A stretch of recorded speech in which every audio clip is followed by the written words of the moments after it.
Concept ತಗೊಂಡು ಅವರು ಹೇಗೆ ಬಿ ಎಲ್ ಒಗಳು ಮನೆಗೆ ಬರ್ತಾರೆ, ಅವ್ರು ಹೇಗೆ ಅವ್ರ ಅರ್ಜಿಗಳನ್ನ ತುಂಬಿ ಕೊಡಬೇಕಾಗತ್ತೆ, ಅವ್ರದ್ದು ಇತ್ತೀಚಿನ ಭಾವಚಿತ್ರವನ್ನು ಹೇಗೆ ಅವರು ಚೇಂಜ್ ಮಾಡ್ಕೋಬೇಕು, ಹಾಗೆ ಡೆತ್ ಮತ್ತು ಯಾರ್ಯಾರು ಮತದಾರರು ಶಿಫ್ಟಿಂಗ್ ಆಗಿರ್ತಾರೆ ಅವ್ರದ್ದು ಕೂಡ ಹೇಗೆ ಚೇಂಜ್ ಮಾಡ್ಕೋಬೇಕು ಅನ್ನೋದ್ರ ಬಗ್ಗೆ ಅರಿವು ಮೂಡಿಸೋಕ್ಕೆ ಈ ಒಂದು ಕಾರ್ಯಕ್ರಮನ ಹಮ್ಮಿಕೊಂಡಿದ್ವಿ.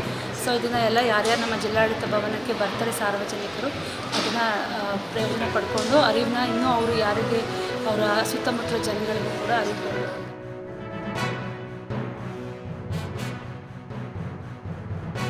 ಮಾಡುವ ಮೂಲಕ ಪ್ರತಿಯೊಂದು ಉದ್ದೇಶದ ಮೂಲಕ ಜಾಗೃತಿಯ ಪರಿಕಲ್ಪನೆಯನ್ನು ಮಾಡಿದ್ದಾರೆ.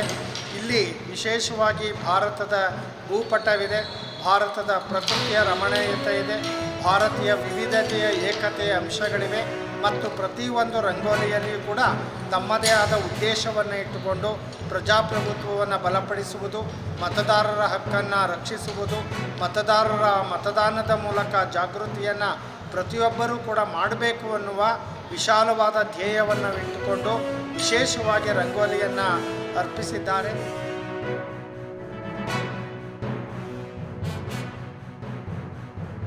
ಅದರಲ್ಲಿ ಹೇಗೆ ಫಾರಮ್ಗಳನ್ನು ಫಿಲಪ್ ಮಾಡಬೇಕು ಅನ್ನೋದ್ರ ಬಗ್ಗೆ ಜಾಗೃತಿಯನ್ನು ಮೂಡಿಸೋದನ್ನು ಹಳ್ಳಿಗಳಲ್ಲಿ ಗ್ರಾಮ ಮಟ್ಟಗಳಲ್ಲಿ ಈ ಒಂದು ಕಾರ್ಯಕ್ರಮಗಳನ್ನು ಹಮ್ಮಿಕೊಂಡಿರ್ತಕ್ಕಂಥ ನಿಜವಾಗಲೂ ಜಿಲ್ಲಾಡಳಿತದ ಬಗ್ಗೆ ಮತ್ತು ಜಿಲ್ಲಾ ಪಂಚಾಯತ್ ಬಗ್ಗೆ ಭಾಳ ಹೆಮ್ಮೆ ಅನಿಸ್ತಾ ಇದೆ.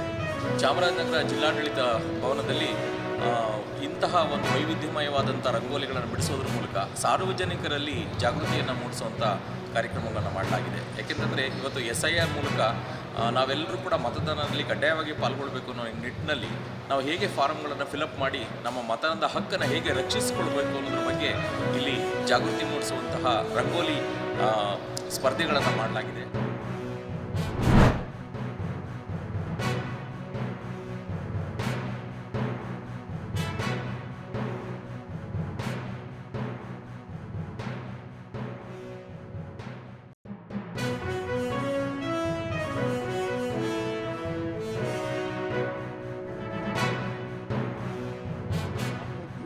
श्री नरेंद्र मोदी जी ने स्पष्ट कर दिया है कि कठोर से कठोर कार्रवाई की जाएगी. जो दोषी हैं ऐसे कारनामों के लिए फास्ट ट्रैक कोर्ट बनाकर सजा दी जाएगी और कई सारे कदम आगे चलकर इस विषय में सरकार लेगी जिससे हमारे युवा युवतियों की आशाएं अपेक्षाएं पूरी की जा सके.